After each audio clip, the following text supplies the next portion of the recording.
Bueno, gracias Lucía. ¿Se me escucha? ¿Sí? Sí, sí. Perfecto. Bueno, buenas tardes a todos, a todas, a todes. Bueno, nada, me dice Liber que me presente, así que me presento otra vez. Ya lo veo a Gustavo, a Susana. Hola. Mi nombre es Lorena Cardín, yo soy antropóloga, recibida en la Universidad de Buenos Aires. Mi trabajo de campo desde el 2001 es y fue en Formosa, comunidades COM. Muchos de ahí conocen la comunidad Potá en Apognana Bogó, donde empecé y después trabajamos juntos. Y el tema mío en general hice la tesis de licenciatura con esa comunidad, sobre la reciprocidad.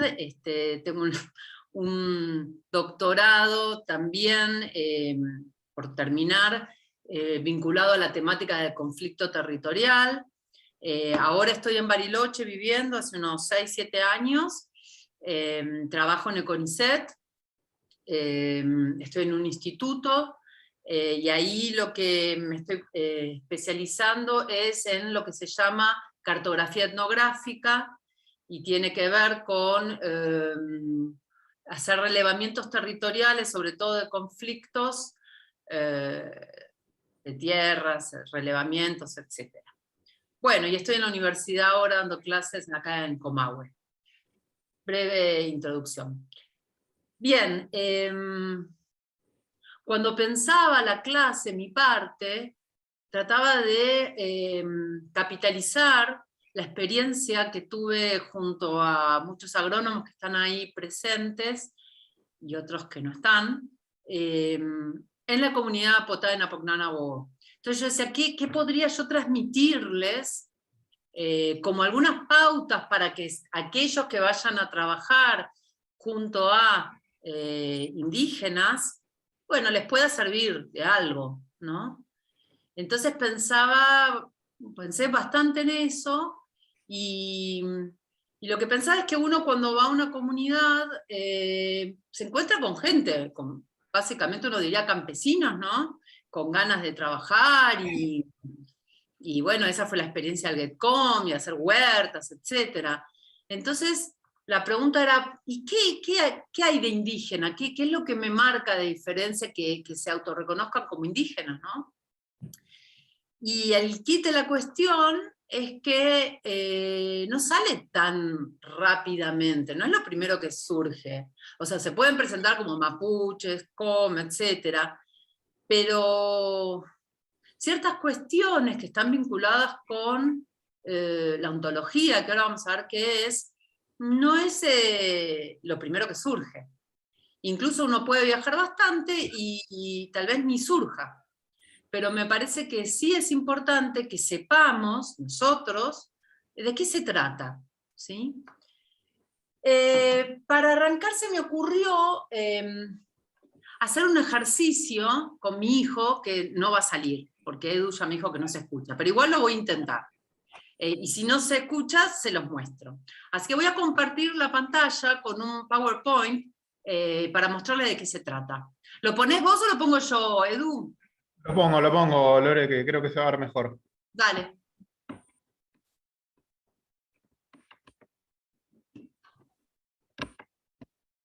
Bueno. ¿Vos lo agrandás? Sí.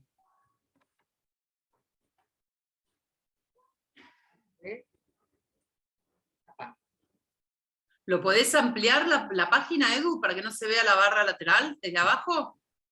Se ve pleno. Ah, Acá. perfecto, perfecto, yo no lo veo así. Bueno, en la segunda página, donde están las imágenes, vos avísame si se están viendo ahí.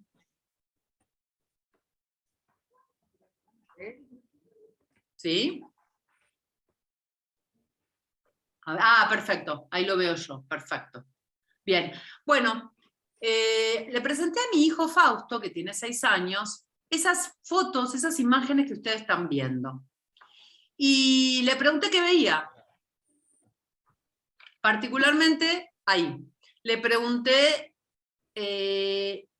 ¿cuántas personas veía ahí?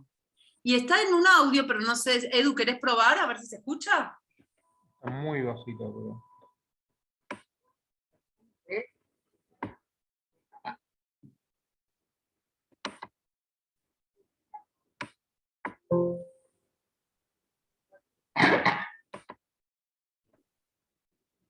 Sería. No los nombres. Señor.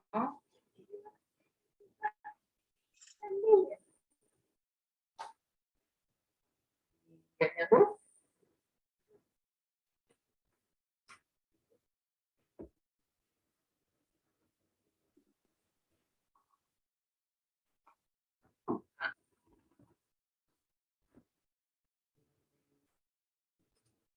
La tormenta.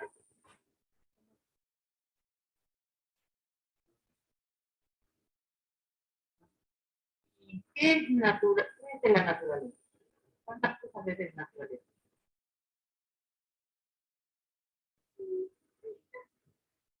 Nombrame. Un árbol.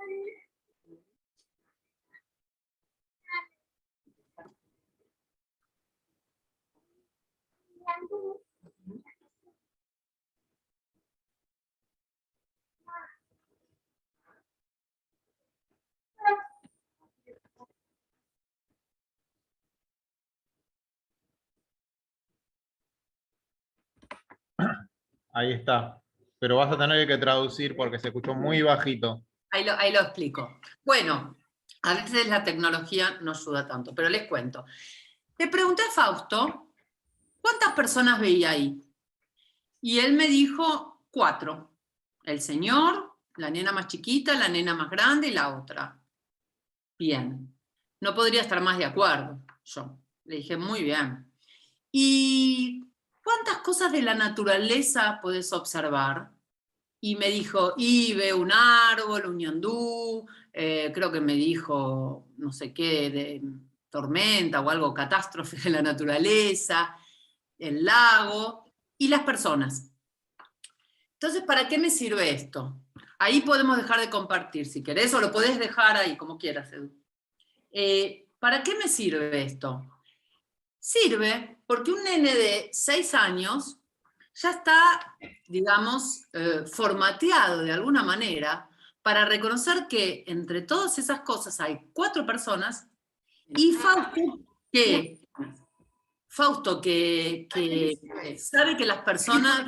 compartir, si querés, o lo podés dejar ahí. Espera. Ahí está. Perdón. ¿Me escuchan? Sí. Hubo un eco por el YouTube, pero ya está. Perfecto. Fausto sabe que las personas, los seres humanos, somos animales. Entonces, cuando le pregunté cuántos objetos de la naturaleza hay, me incluyó a todos. O sea que para él la naturaleza incluye al ñandú y al señor y al árbol, pero personas había solamente 4. Bien. Eso lo piensa Fausto, lo podemos pensar nosotros, pero no toda comunidad o todo pueblo indígena va a estar de acuerdo, ¿sí? Y en eso nos vamos a adentrar ahora. Existen distintas formas de concebir y de pensar lo que muchos teóricos llaman existentes, o seres, le podemos decir. La ontología es una teoría particular sobre lo que existe, una clasificación de lo que existe. Y hay distintas concepciones indígenas sobre lo que existe, el ser, la persona, el cuerpo, los límites entre lo humano y lo no humano, que puede incluir animales, plantas, artefactos, espíritus muertos, etc. A ver, un segundito, Lore, Sí. ¿Al fondo nos escuchan bien? Se entiende lo que dice. Y si lo venís más adelante, por ahí no, me parece que quizás como que rebota un poquito ¿Puedo probar el otro parlante? A ver. A ver. No es por alto, sino que tiene como distorsión. Claro, como una distorsión. Puedo probar. Yo veo que hay un delay entre mi imagen y la realidad. Tengo que seguir todos esos cables y ver cuál es este, ¿no?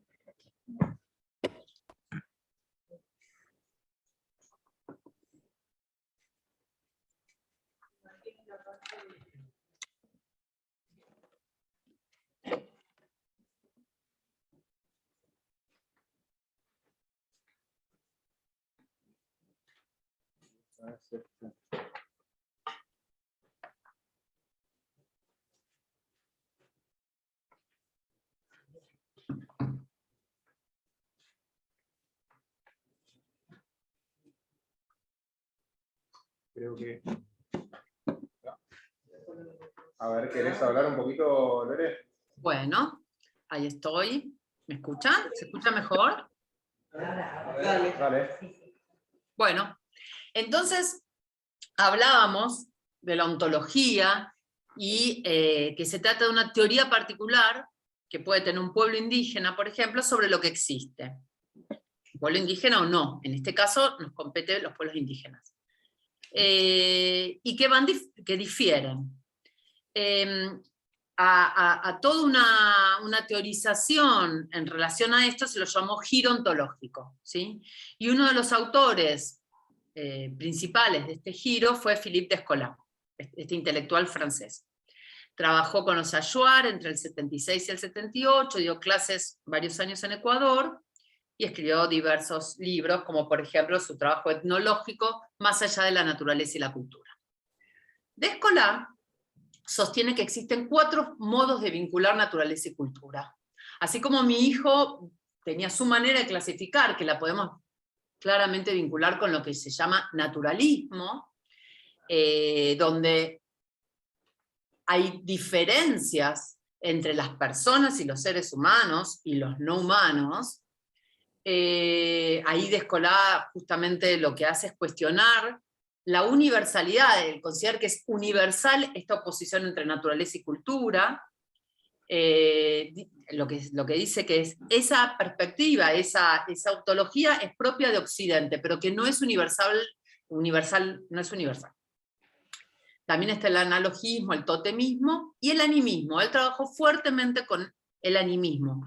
A partir de trabajar con pueblos amazónicos, él lo que dice es, a mí esa concepción, ese vínculo entre naturaleza y cultura no me está sirviendo para entender la realidad de estos pueblos indígenas.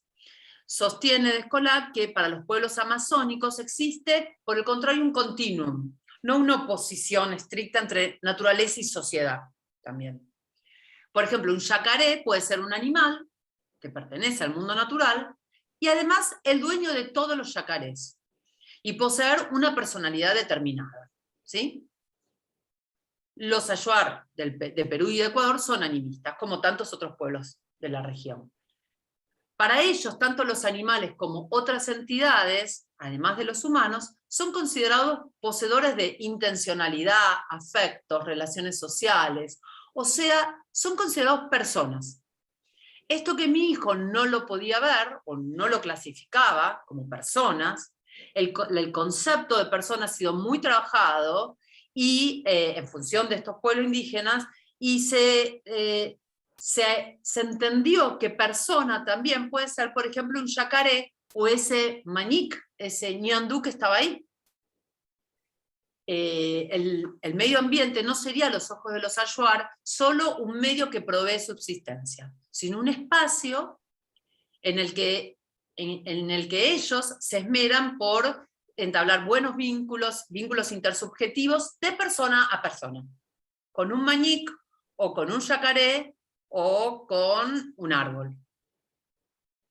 Todas las personas están dotadas de ciertos atributos, y acá cuando hablamos de personas hablamos también de animales, tormentas, etc.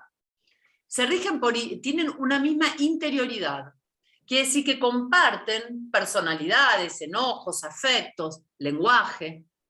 Por ejemplo, Descola, cuando piensa en los Ajuar, establece 2 grupos. Dice, dentro de un gran grupo están, por ejemplo, todos los seres que socializan. Entonces están los seres completos, que por supuesto son los Ajuar, los hombres. pero también están los grupos, las etnias vecinas. Incluso hay seres que son más cercanos a los Achuar que las etnias vecinas, porque respetan las reglas de alianza que ellos respetan. Por ejemplo, un mono lanudo, un tucán, la mandioca, el cacahuete. Entonces ahí vamos a ver cómo la clasificación de que nosotros llamamos naturaleza y cultura, naturaleza y sociedad, es distinta. Por otro lado están los seres incestuosos, el mono aullador, el perro, algunos seres solitarios como el jaguar, la anaconda, ¿sí?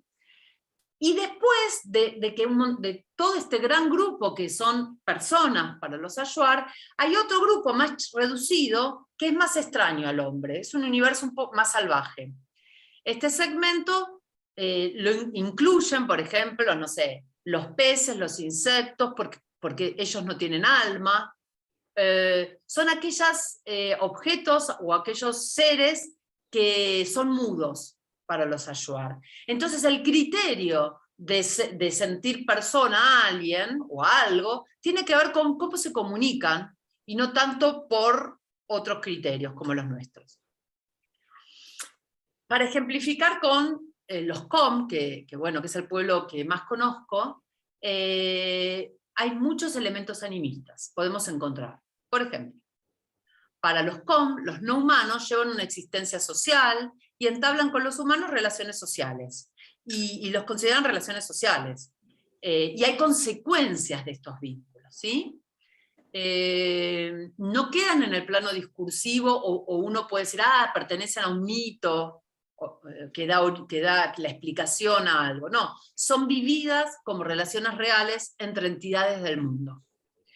Por ejemplo, ante una enfermedad, una malformación de nacimiento, un desengaño amoroso, cuando uno charla con la gente y consulta, si hay cierta confianza, empiezan a surgir causas posibles que tienen que ver con la intención, el enojo, la agencia, le decimos, de estos seres no humanos. A mí me pasó hace muchos años, no recuerdo cuántos, que estaba en Buenos Aires, en el Hospital Garrahan, porque me habían dicho que una familia llevaba a un bebé en ambulancia de urgencia de Formosa a Garrahan.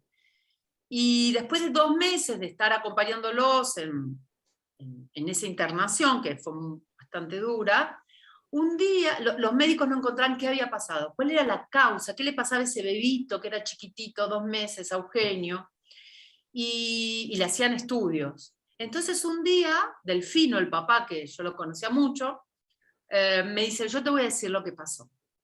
Se animó a contarme. Por eso les decía que estas charlas no se dan tan abiertamente, ¿no? Se dan con un nivel de confianza, en momentos particulares. Y ahí Delfino me dijo, bueno, yo quiero que los médicos le dejen de hacer estudios a mi hijo. Le habían hecho estudios importantes, lo habían punzado, etc. Estamos hablando de un bebé de 2 meses. Entonces ahí Delfino tomó coraje y me dijo, yo sé cuál es la causa del sangrado que tiene mi hijo en la cabeza.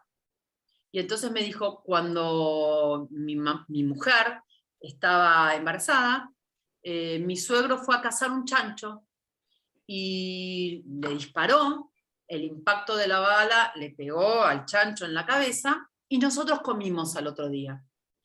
Y bueno, eso es lo que pasó. El bebé Eugenio tiene un sangrado exactamente en el mismo lugar donde impactó la bala en la cabeza del chancho. Yo me quedé y dije, bueno, está bien, entonces ¿a vos te parece? Me dijo, no, a mí no me parece. Eso es lo que pasó. Yo no se los dije a nadie porque obviamente él pensaba que nadie le iba a creer, los médicos del Garrahan. Pero me dijo, te pido por favor que vos le digas y que le dejen de buscar cuál fue la causa, porque nosotros ya sabemos, fuimos nosotros, en términos antropológicos, que rompimos un tabú alimentario. Ahí, por supuesto que la situación fue mucho más larga, ¿no? Pero lo que quiero representar con esto es que había una consecuencia de algo que ellos habían hecho y que estaba mal. Y la consecuencia fue que su hijo sufriera esta discapacidad. Y no es que a él le parece, porque a mí se me escapó y le dije, bueno, no me pareces esto. Ahora, por favor, pedir a los médicos que lo curen, porque la causa fue esa. Entonces, para los COM, no son creencias. Los seres actúan, y ellos actúan con esos seres. Y si se equivocan, tiene consecuencias. Por ejemplo, los cazadores. Los cazadores tienen que respetar un montón de reglas que les llamamos cinegéticas. Son reglas de caza, y que si no las respetan, los dueños de los animales van a castigarlos.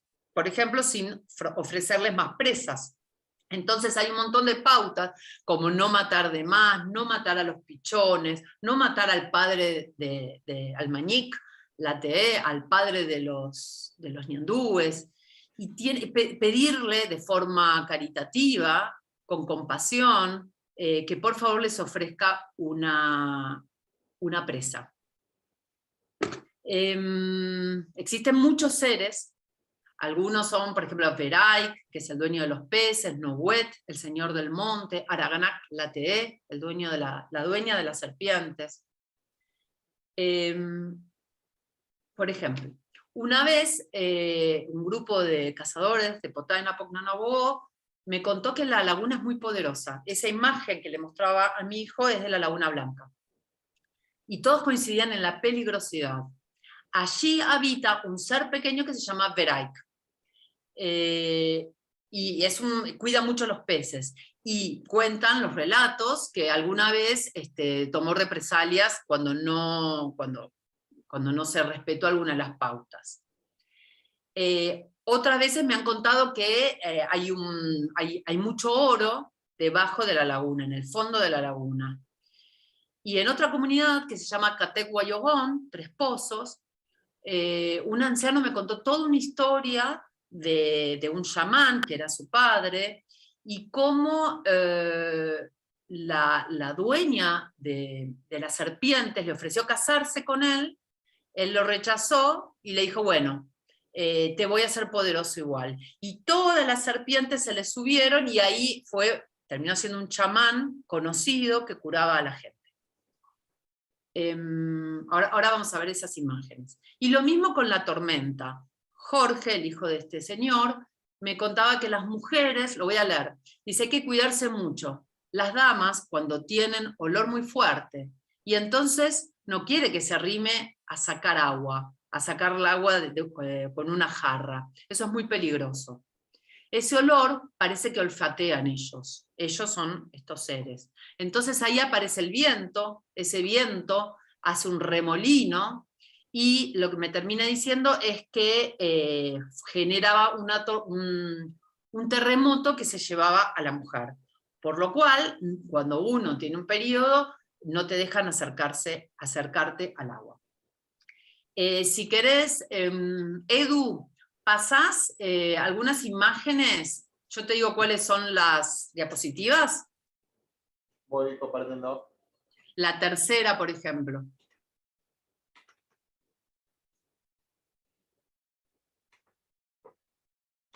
Comparto para que vos veas también. Dale, buenísimo. En la tercera van a ver que hay dos personas. Todavía no lo pusiste, ¿no? No.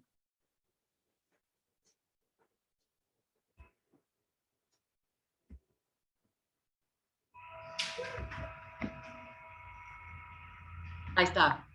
Esa persona chiquitita, toda negrita que la dibujaron, estos son dibujos de ellos, ¿no?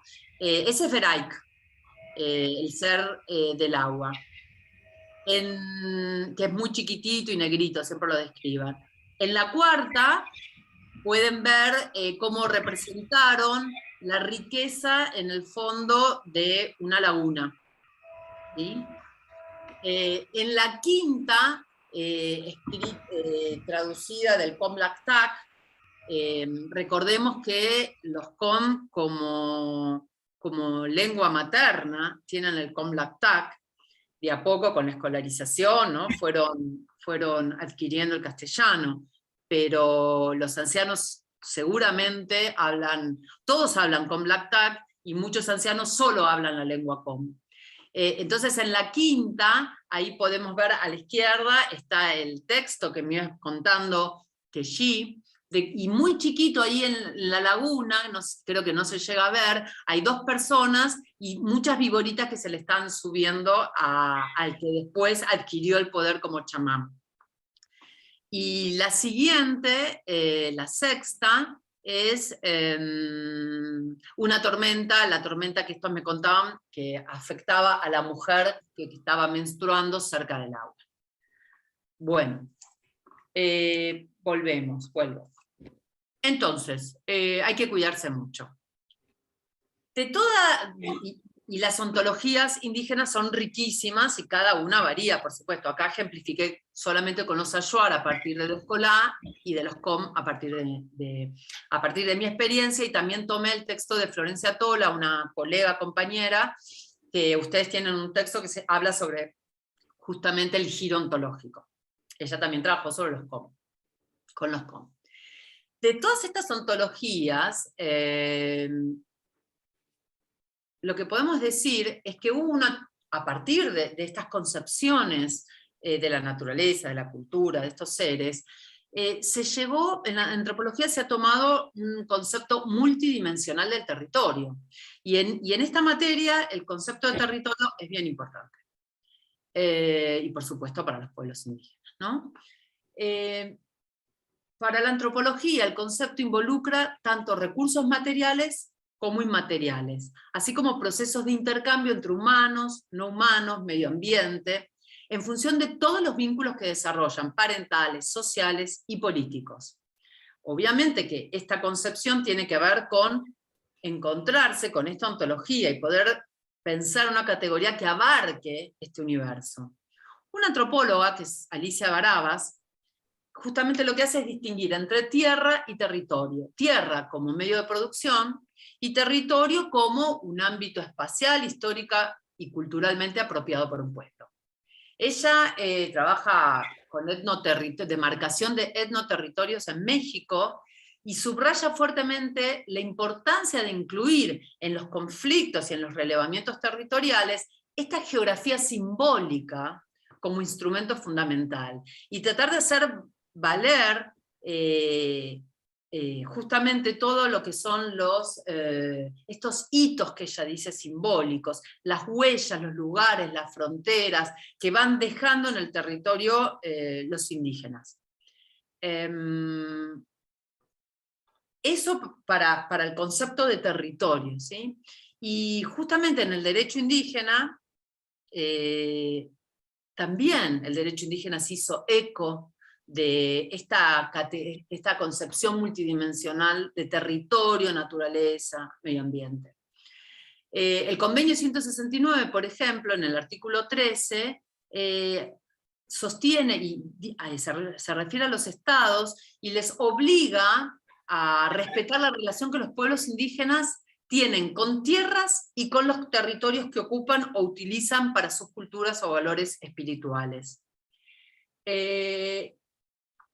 Manuel Salgado, un jurista, y Gomis, y Micaela Gomis, hablan de cómo, por ejemplo, en la Declaración de las Naciones Unidas sobre los Derechos de los Pueblos Indígenas, para incorporar esta noción amplia de territorio, dice que, bueno, que en la declaración se utiliza tierra, territorio y recursos, y de forma unida, o sea, se refieren a los 3 a la vez, para que no quede ni el medio de subsistencia, ni toda esta concepción indígena. Y en el Programa Nacional de Relevamiento Territorial, que es el programa que el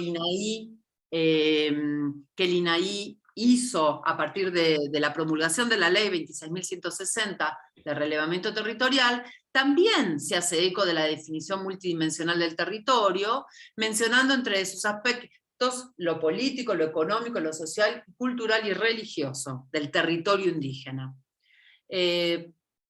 Sostiene que el relevamiento oficial que hace el INAI debe dar cuenta de la relación material y simbólica que las comunidades indígenas mantienen con sus territorios.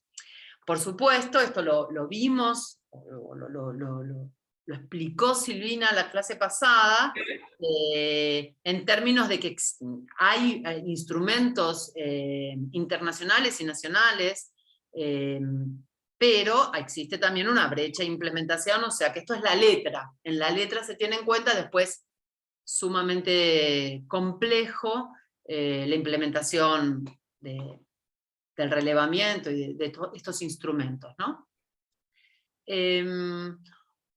Bien, seguimos avanzando. Florencia Tola en este texto dice: los diferentes mundos deben ser tomados en serio. O sea, es entender, poner oído a lo que los indígenas nos explican, pero también tomarlos en serio. Considerarlos seriamente significa dejar de tomar los enunciados y prácticas del otro como proyecciones simbólicas, metáforas o enunciados de lo que realmente sabemos que existen. Esto es clave en lo que el giro ontológico plantea, y lo que ahora les voy a contar plantea la ontología política. Mientras permanezcan en la sombra estos seres, estos existentes que para los indígenas hacen al mundo, se contribuye con la generación de los conflictos ontológicos, entre indígenas y no indígenas, y con una posición que perpetúa las diferencias jerárquicas entre ontologías. Si nosotros los escuchamos, pero seguimos diciendo, bueno, estos son creencias, mitos, porque la verdad es lo que nosotros consideramos, seguimos sin acercarnos a alguna resolución posible de tanto conflicto, ¿no? Digo, acá en Bariloche, en la Patagonia, sabemos de los conflictos con los pueblos mapuches. Hace poco, el desalojo que ocurrió en la Huincul, lo que ocurrió con las mujeres, y uno se pregunta, ¿realmente algún funcionario piensa que estos choques, estos conflictos territoriales se van a solucionar con la fuerza, desalojando, llevando mujeres a 1500 kilómetros? Mientras que todo esto ocurra, mientras que no se enfrente estos conflictos desde otra perspectiva, no hay ninguna solución, es una performance para dejar tranquilos a terratenientes y medios, ¿no? Respecto a ese conflicto, todos los hombres que estaban ahí se dispersaron y ya van a volver. Ahora vamos a seguir con esto. Bien, entonces Florencia termina diciendo que el cuestionamiento de los binarismos europeos presupone un posicionamiento ético y político, que implica desprenderse de los presupuestos y repertorios conceptuales del proyecto neocolonial europeo. Entonces, uno se pregunta, ¿cómo se construye sociedad con estas realidades, ¿no?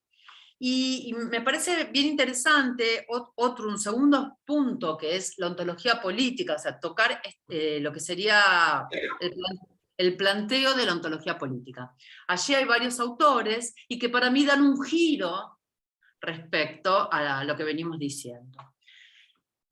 Para comprender la violencia y la cerrazón por parte de las autoridades y de la hegemonía ante los reclamos territoriales, así como la tenacidad indígena que sostiene las luchas, Arturo Escobar propone incluir en el análisis la dimensión ontológica del conflicto.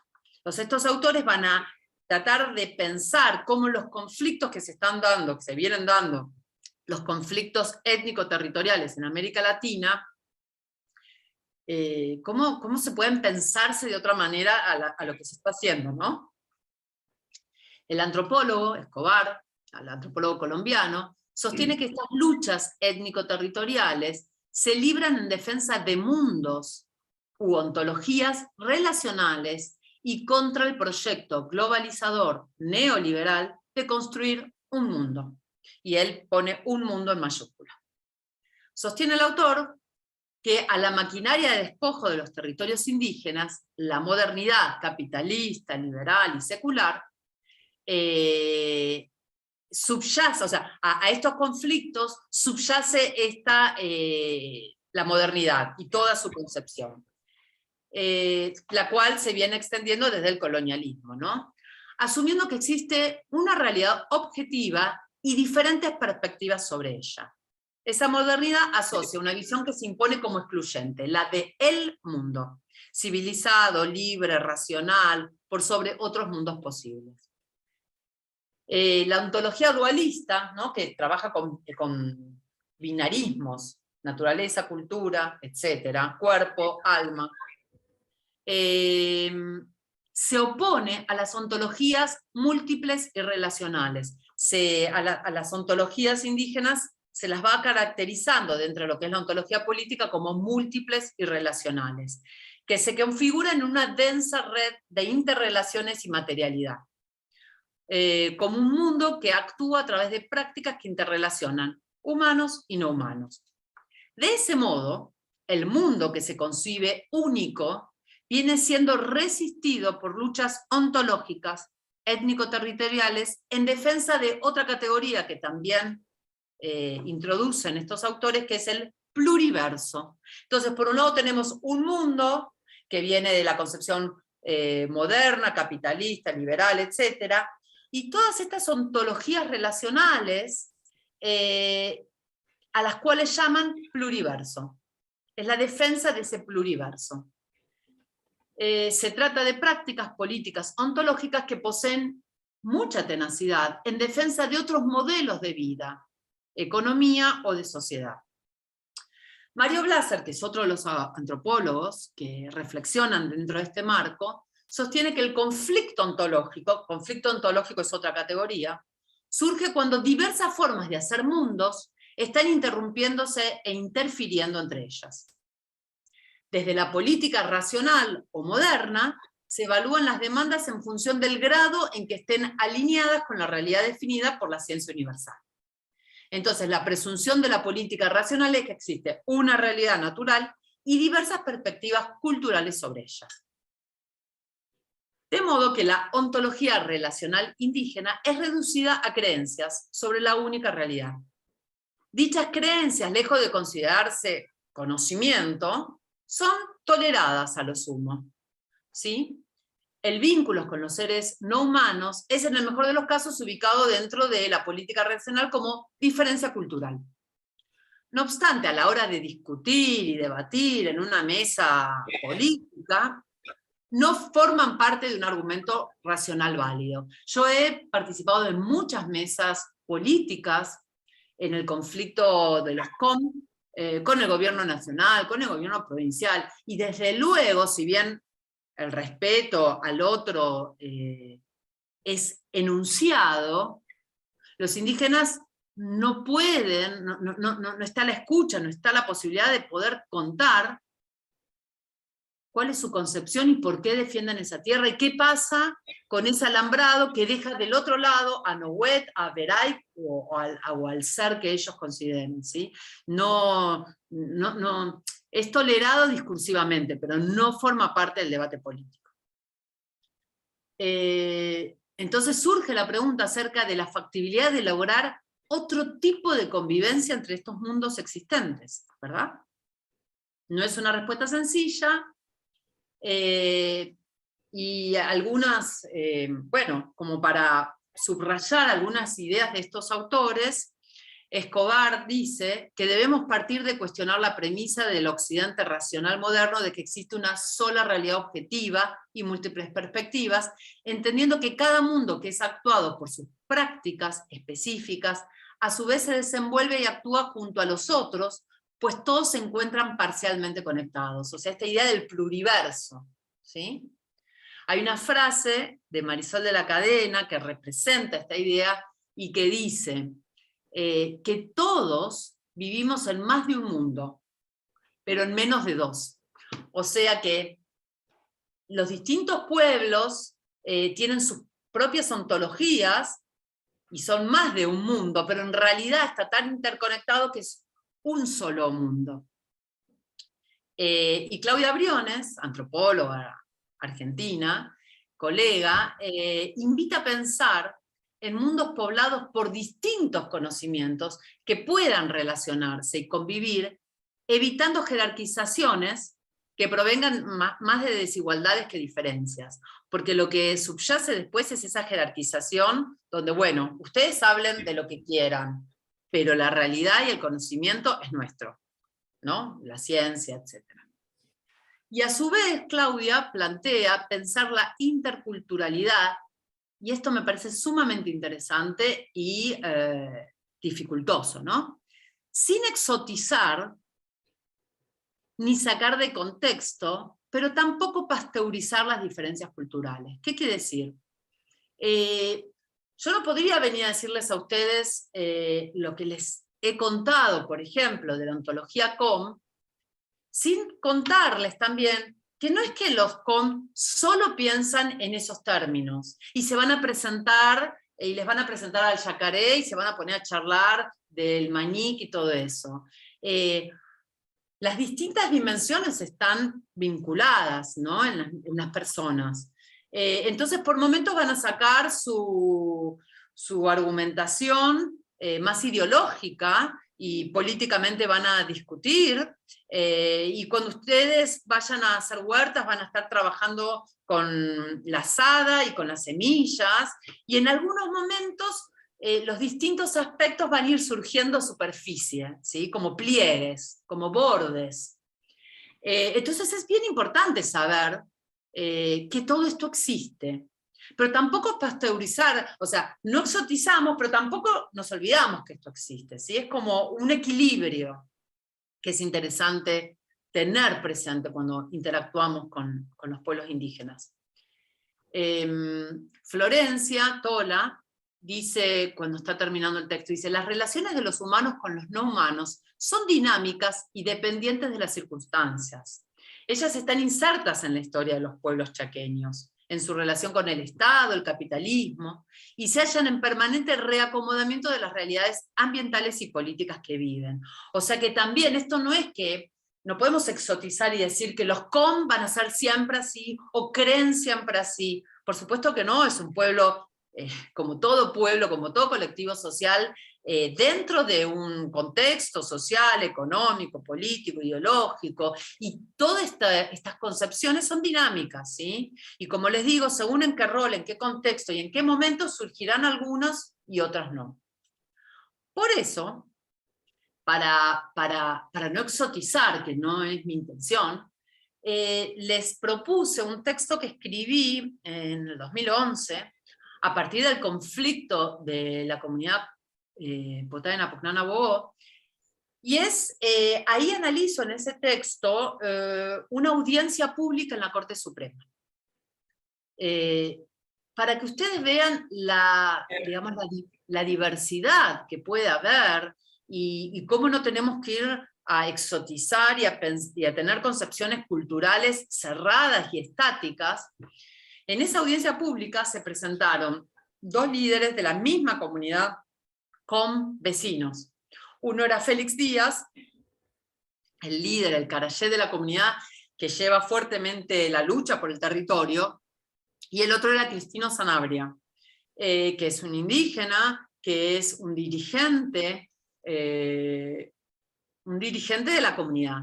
Y cada uno presentaba argumentaciones y performances muy distintas. Si querés, Edu, ¿podés mostrar la última diapositiva? Para que vean.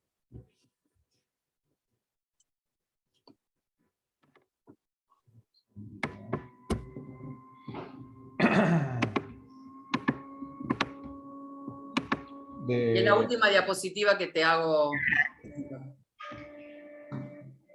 A ver. Ah, porque vos no la tenés. No, para que lo comparto yo. Vos no la tenés. Voy a tratar de compartir yo. Un segundito. Para que vean una imagen nomás. ¿La están viendo? Sí. Perfecto. Bueno, el análisis de ese texto que escribí fue a partir de la reflexión de cómo puede ser. A la derecha de su pantalla está está Félix con su vincha, con la bipala, con plumas, etc. Y a la izquierda está Cristino, con su camisa impecable, con su pantalón, en el vértice superior izquierdo está con la mano elevada porque le está rezando a Dios. Félix comienza hablando en Comlactac, Cristino en castellano.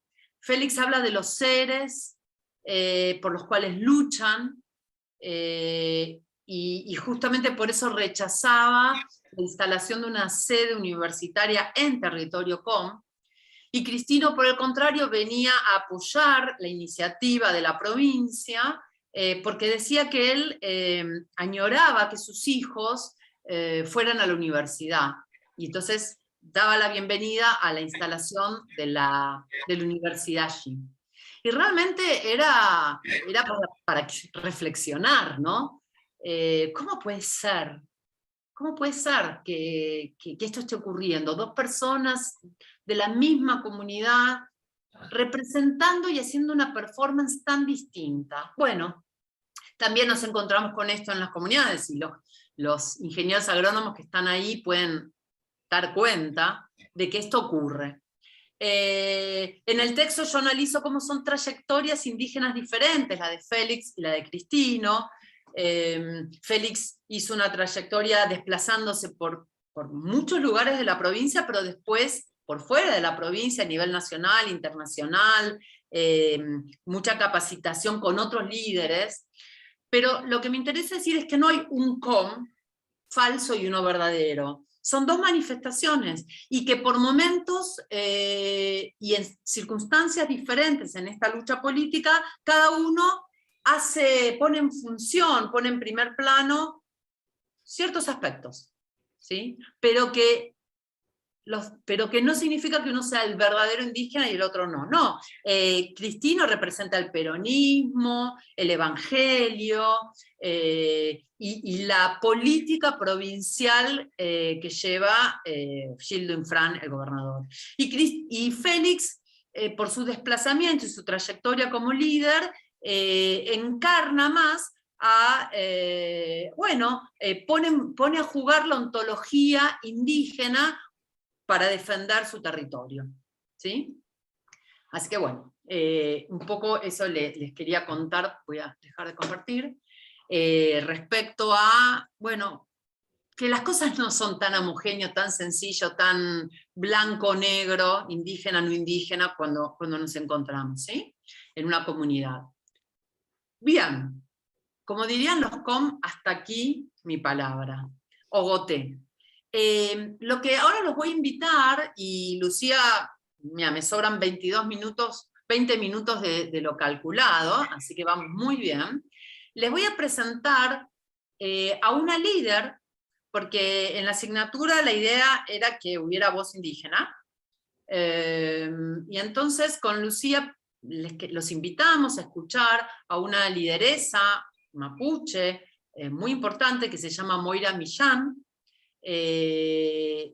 Moira, bueno, la van a escuchar a ella, no necesita mucha presentación. Ella y su hermano, que es Mauro Millán, son líderes que vienen sosteniendo una larga lucha por el territorio. Y los invito a que presten mucha atención, porque además el ejercicio que les vamos a plantear con Lucía después tiene que ver con, bueno, estos conceptos que les fui contando, ¿no? La ontología, el vínculo con los seres no humanos, la articulación que hay entre la lucha del territorio y la propia ontología, los conceptos de territorio, y posibles, imaginarnos este pluriverso y por dónde podrían ser propuestas. De todo esto va a hablar Moira. Entonces después le vamos a hacer un ejercicio de aplicación de estos conceptos en articulación con lo que dice Moira. Primero va a ir un video muy cortito, de 3 minutos, donde Moira explica qué significa el terricidio, ¿sí? Esa categoría social que han instalado. Y después de ese video, les voy a mostrar, porque es una selección, ¿no?, de una entrevista que se le hace a Moira en el CCK, unos minutos, son 15 minutos el otro video, donde ella, bueno, cuenta y entrelaza todo esto de lo que yo estuve hablando, ¿sí? Cuando termina los 2 videos, viene el recreo, igual Lucía ahí lo va a organizar, y después empieza Lucía la segunda parte, ¿sí? Bueno, los invito a escuchar a Moira, Edu, todo tuyo. Voy. A ver, Está. bueno, les paso, esta es una novela que ha escrito Moya. El premio libro. Moya y Mauro son empezado a ser activistas, digamos, en la adolescencia, son hijos de ferroviarios. Entonces, es un libro que se lo recomendamos en lo que hemos colgado, ¿no? Sí. ¿De qué año es el libro? Me parece que es del 2019. Sí. Lo publicó Planeta, pero después otra edición que me han prestado, que es de editorial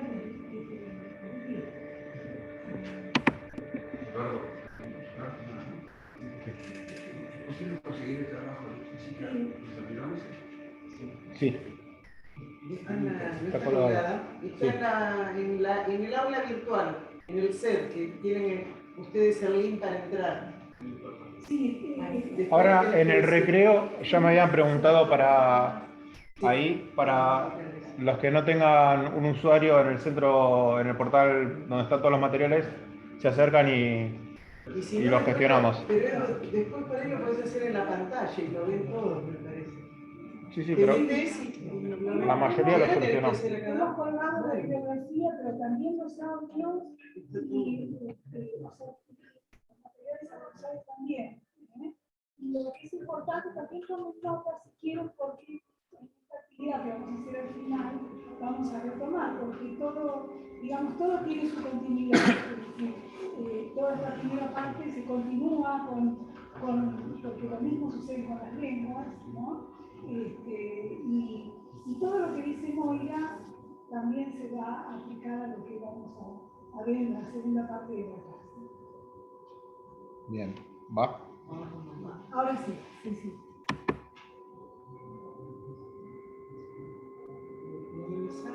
El terricidio es un concepto que hemos construido y apañado y tratado de, y lo estamos haciendo, ¿no? Tratando de viralizar, que plantea el crimen de los estados, nación y de la corporocracia para el asesinato de la tierra. Entonces, como pueblos indígenas, creemos en la existencia tridimensional de la vida. Hay diferentes planos de existencia, hay diferentes formas de vida que hoy están amenazadas de muerte por los gobiernos terricidas, por las empresas terricidas, por la corporocracia. Entonces planteamos que hay un plano que es el plano tangible, que es el mundo tangible, donde está lo que hoy se llama medio ambiente o los ecosistemas, que estamos nosotros, y ese se está contaminando, se está destruyendo de a poco por el extractivismo depredador, destructivo de este modelo de desarrollo, ¿no? De este modelo económico. Luego también tenemos el plano perceptivo, que es el de las fuerzas energéticas, de los mientes y los mapuches. Esas energías son las que constituyen la vida, la esencia de la vida, son las hacedoras del círculo de la vida. Esos bien están en diferentes espacios que nosotros les consideramos espacios sagrados y que hoy están bajo alambres latifundistas, hay megaproyectos extractivistas allí. Sería como que nuestros templos en donde nos encontramos para dialogar con las fuerzas de la naturaleza están siendo saqueados, están siendo contaminados, profanados y destruidos. Entonces, también consideramos que esos son crímenes, que deberían ser crímenes de lesa humanidad. Finalmente, el plano de los pueblos, de la cultura, pero no cualquier cultura, sino las culturas oprimidas, las culturas que han practicado durante miles de años una relación armónica con la tierra y que hoy lamentablemente están siendo eliminadas. Hay un genocidio silencioso que está arrasando con pueblos indígenas en todo el mundo y en particular los pueblos que son guardianes de los territorios en conflicto por el extractivismo. Entonces el terricidio son prácticas criminales genocidas contra los distintos niveles de existencia y de vida. Creemos que ese concepto de terricidio tiene que convertirse en una tipificación penal donde se pueda criminalizar, juzgar y penalizar a los terricidas, ya sean estos gobiernos ya sean estas empresas.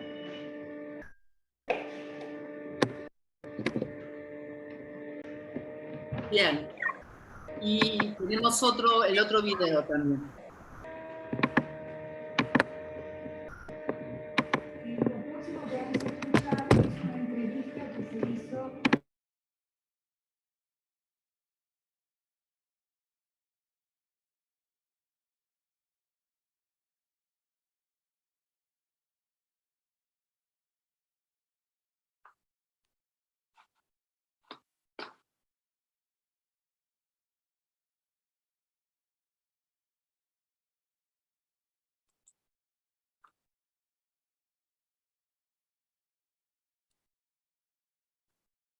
Edu, nosotros no escuchamos nada.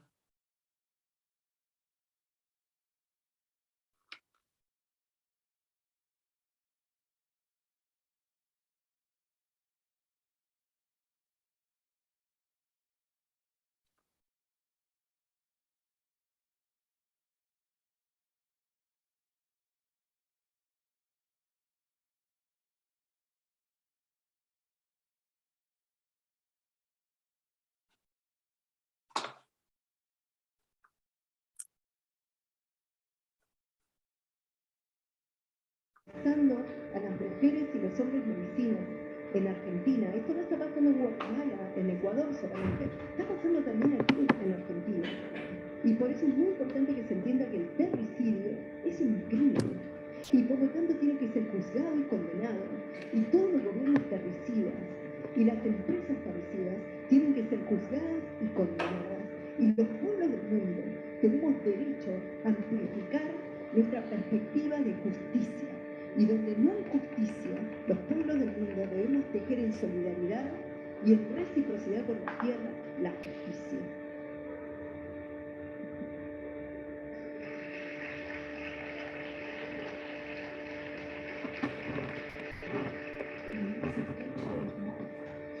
Preguntarte, Moira, en los últimos años se está viendo cierto ecologismo o ambientalismo, se quiere que toma banderas más superficiales, ¿no? Y que de alguna manera pueden ser cooptados por partidos de derecha, pienso por ejemplo en Europa, ¿no? Pero no hay que irse tan lejos para ver cómo de alguna manera estos sectores conservadores quieren tomar la bandera de lo sustentable, de lo verde, ¿no? Como para de alguna manera ser políticamente correctos, porque eso fuese lo que es lo correcto, ¿no? ¿Cuál es la discusión con ese ambientalismo por parte de las creencias que vos tenés y que tiene tu público? Ese ambientalismo hace un recorte de la mirada. Entonces, ese ambientalismo no se plantea de manera categórica como antisistema. Y realmente lo que está sucediendo con la Tierra es parte de ese fenómeno sistémico de muerte que se emplaza en toda la agenda de la política global. Ese ambientalismo dialoguista, institucionalista, generalmente recibe el sustento de las mismas empresas parecidas. Y de pronto encontramos podemos entender por qué ciertos personajes que aparecen en la palestra ambiental logran una proyección mundial, se amplifica su voz, se la trae incluso hasta los estamentos de Naciones Unidas para hablar con los mandatarios. Decís, esta persona está hablando del cambio climático, está hablando de lo que afecta a la Tierra, pero no menciona la masacre contra los pueblos indígenas en el Amazonas, no menciona la persecución, la judicialización, el hostigamiento constante que los pueblos defensores de la vida de los territorios están sufriendo. Entonces, a veces el conservacionismo quiere una superficie de bosque preservado, pero no importa si los guardianes milenarios de bosque son asesinados. Y ahí es muy importante tener claro otra vez lo del parecido. Es decir, todas las vidas se ensamblan. Si queremos defender el Amazonas, tenemos que defender a los pueblos originarios del Amazonas. Si queremos defender la Patagonia, tenemos que defender la lucha del pueblo mapuche. Fuera de Antes de entrar aquí hablábamos, soy un poco estricta para hablar, voy a responder a todas las preguntas, ¿sí? Es como si estuviéramos tomando mate y conversando. Hay que entender que la lucha del pueblo mapuche, la lucha de las naciones indígenas en general, no es una lucha por la propiedad de la tierra, no se va a resolver con la mensura de un espacio determinado de tierra y la propiedad comunitaria. Es una lucha por modo de vida en la tierra. Entonces plantea una discusión mucho más profunda, que es justamente cómo queremos habitar el mundo. Y en esa discusión de cómo queremos habitar el mundo, los intereses de los poderosos, de esta corporocracia que detenta el poder en el mundo, son billonarios y van a levantar calumnias sobre los pueblos indígenas. Y necesitan ecologistas que salgan a hablar de manera recortada de la realidad y omitir que hay guardianes de la tierra, omitir que hay pueblos originarios que guardan secretos maravillosos para poder descomponer el vínculo de la vida. Necesitan silenciar a esos pueblos. Entonces, toda vez que ustedes vean que los medios de comunicación, que las instituciones realzan la voz de pseudo referentes de la ecología y esos ecologistas no hablan de la totalidad de la vida que está siendo amenazada y de las vidas que están siendo amenazadas, entonces esas voces son parte de los artilugios de los mercenarios de la comunicación.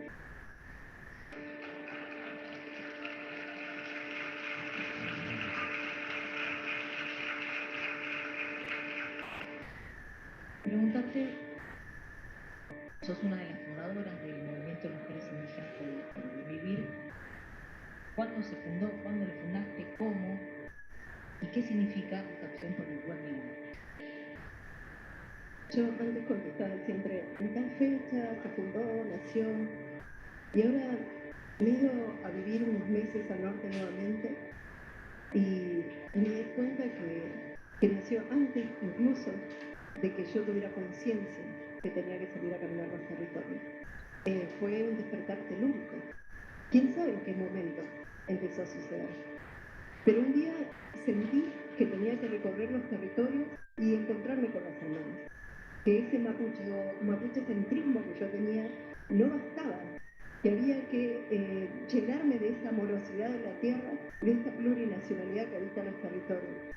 Y por supuesto que los Estados-nación y los gobiernos de turno no van a financiar ningún tipo de campaña que tenga que ver con la unidad de los pueblos para luchar por los derechos. Así que salí a caminar en el mes de mayo, con mucha nieve, desde Ushuaia en el 2013, pero no salí sola, salí primero acompañada por todos los Cuifiquicheyén, mis ancestras, y espíritu de la tierra que me cuidaba, porque a veces me tocó estar en temperaturas bajo cero, haciendo dedo, nadie me levantaba. Recuerdo una vez en Tolwyn estar casi congelada, pensando que me iba a morir, y hablándole a la tierra, al atardecer, hablándole a mi madre, y para un auto, y cuando realmente creí que ese día iba a terminar mal, me levanta y me lleva al destino al que tenía que ir. Y pensé, no estoy sola, estoy caminando con un propósito. Y ese mismo propósito parece que anidó en el espíritu de todas las hermanas que me esperaban, porque las hermanas se organizaban. Hubo mucho boicot de los hombres, mucho boicot incluso de organizaciones sociales que no querían que llegara al territorio y planteara la necesidad de autonomía de las mujeres. No hay libre determinación de los pueblos si no logramos las mujeres la libre determinación de nuestras puertas, de nuestros territorios. Recién ahí los pueblos van a poder encaminarse en unidades como naciones originales hacia la libre determinación. Y las mujeres indígenas de este país, lamentablemente, estamos sufriendo múltiples yugos, también el de nuestros cuerpos, también el de nuestros hombres. Entonces, es muy duro. Pero recién en 2015 se dio la primera marcha de mujeres originarias por el buen vivir, así se llamó. Y pensaba que íbamos a hacer un puñadito, y marcharon 15.000 personas. Y entramos al Congreso de la Nación. Por primera vez en la historia de este país eurocéntrico, racista, entramos al Congreso de la Nación para proponer las mujeres más humildes, más sufridas, más invisibilizadas, inaudibles para esta sociedad racista. Llevamos una propuesta llena de amorosidad, del buen vivir como derecho. No íbamos con resentimiento, no entramos a reprocharles a a la sociedad todos los dolores añejos y le diría de siglos sobre nuestra espalda. Venimos a decirle, miren, aquí hay una propuesta, vamos a tejerla juntos, vamos a crear un nuevo país, donde los derechos de la tierra y el de todos los pueblos puedan ser interpretados y construidos en acciones concretas. Y nos pusimos a soñar. Yo recuerdo cómo se fue elaborando esa ley, con Estelita de Amaicha, que proponía que el ferrocarril fuera administrado por todos los pueblos originarios. Empezamos a soñar, dijimos, soñemos, planteemos políticas de transporte, políticas de educación, políticas de salud. ¿Cómo sería el buen vivir como derecho en este país desde la perspectiva de la plurinacionalidad de los territorios? Soñemos y hagámoslo realidad. Y estamos caminando hacia eso.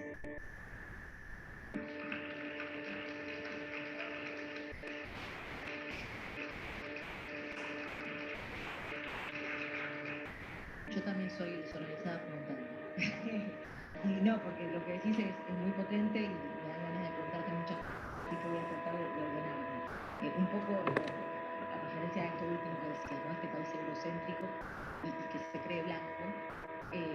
Pensaba, tenemos una historia, que además es una historia que se cuenta nacional, ¿no? Que se cuenta de 1810.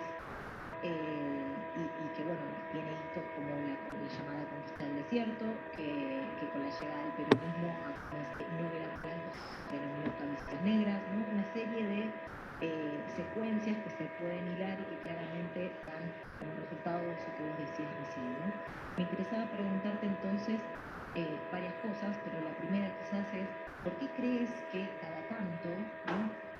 Reaparece en la opinión pública, en el escenario público, en los medios de comunicación, la demonización a determinados sujetos indígenas, generalmente mapuches? ¿Por qué crees que está esa demonización que vemos reaparecer cada tanto en los medios de comunicación? Yo creo que porque nuestro pueblo nació mapuche tiene memoria reciente de la libertad. Y cuando nuestro pueblo piensa cómo imagina el mundo en el que quiere habitar, recuerda, no muy atrás, recientemente cómo habitábamos este mundo, cómo era ese paraíso, cómo era nuestra Gualmapu. Y queremos volver a traer ese mundo a nuestros nietos, a nuestros hijos, a las generaciones futuras. Y ese mundo propone una oposición absoluta a los valores que tiene este sistema. Entonces, el sistema y por supuesto los estados-nación coloniales, las repúblicas coloniales, no pueden admitir que haya una alternativa civilizatoria tejiéndose en el sur del mundo, donde debajo de nuestros pies hay billones de dólares de intereses para esas transnacionales. Porque es una lucha tan diferente que no se va a solucionar con amplificar derechos civiles, con darnos planes de vivienda, con casas o programas de desarrollo económico. Porque lo que venimos a plantear es completamente otro modelo civilizatorio. Y es realmente para mí un umbral epistémico que va a abrazar al mundo lo que está pasando. Todo el pueblo mapuche sale a pelear la oportunidad de generar una nueva civilización. Y eso no se lo va a permitir no solamente los estados-nación de Sudamérica, no se lo va a permitir el mundo. Y creo que este paradigma civilizatorio que traemos en nuestra lucha no lo estamos peleando solo, lo está peleando la Mapu, los puñales, las fuerzas de la naturaleza. Hubo un gran lonco, el Huaychafe, que se llamó Calcura, aquí en la Cuel Mapu, que él decía: cuídate, Inca, cuando hayas terminado con el último de los Mapu, cuídate del manque, cuídate del pangui, cuídate de cada animal, porque todo es por las nosotros. Y justamente una ancianita en el norte, en Jujuy, me decía: en este momento los animales están dando pelea también. El espíritu de los animales están dando pelea. Había pasado, estábamos hablando de la cantidad de incendios que hubo en el norte, tanto como en el sur. Y esos animales asesinados por los incendios, su puño, su espíritu también se eleva. Y en otra dimensión están peleando contra este sistema parricida. Y el pueblo mapuche lo sabe. Y su verdadero aliado no son los estados, ni los políticos, ni los partidos progresistas. Su verdadero aliado de nuestro pueblo son las fuerzas de esos seres que están acompañándonos en esta lucha. Y creo que ese es el temor que tiene este sistema a desplomarse, y que los pueblos no queden vencidos por ese desplome, sino que se levante una nueva civilización que abrace la vida. Por eso es tan importante la lucha del pueblo mapuche, por eso es tan importante la solidaridad, por eso es tan importante que en la unidad de los pueblos logre justicia.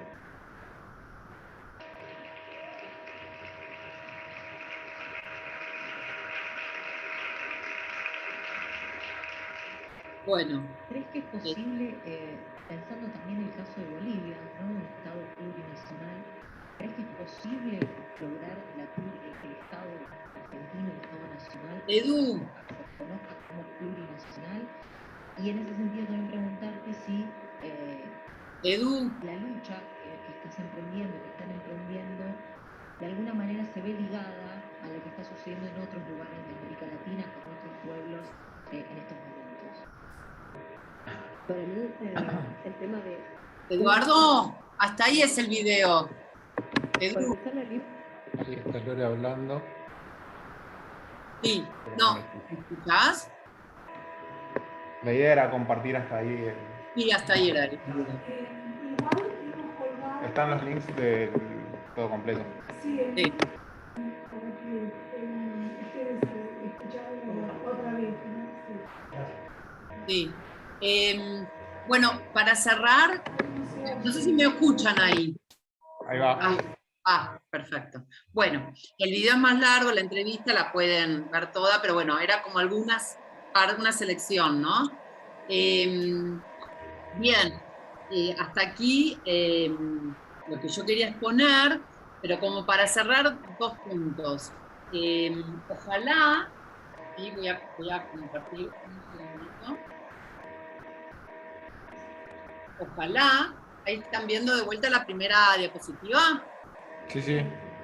Bueno, ojalá que si yo otra vez se cruzan con estas imágenes, no respondan la próxima vez como Fausto, mi hijo, sino que dejen una puerta abierta para pensar que tal vez todos estos seres y fenómenos que vemos son algo más que esta división tan tajante que hacemos nosotros, por lo menos obviamente para los pueblos indígenas, ¿no? Esa sería la idea, haber sembrado eso. Les agradezco la atención, yo sigo en clase, voy a estar escuchando atentamente a Lucía, y les quiero dar un recordatorio que me pidió Trixie, que es una de las docentes de la próxima clase, que es que por favor vayan a la próxima clase habiendo chusmeado y visitado las páginas web que ellas seleccionaron para ustedes, ¿sí? Bueno, yo ahora me pongo a escucharlos. Muchas gracias. Gracias.